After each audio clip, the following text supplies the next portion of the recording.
aldeia indígena Avá Guarani São Miguel do Iguaçu, entregando doações que vêm de Foz do Iguaçu para a nossa aldeia, uma forma de revitalização do mundo Guarani na América Latina. O Cipro Guarani em ação. Simão Tupanetá Vilhalva, Antônio Cabreira.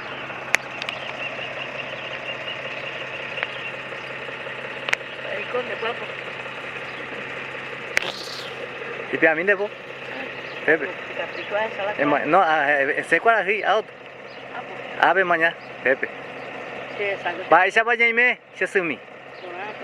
Se buena. Se lo pan, hay con ni para ir a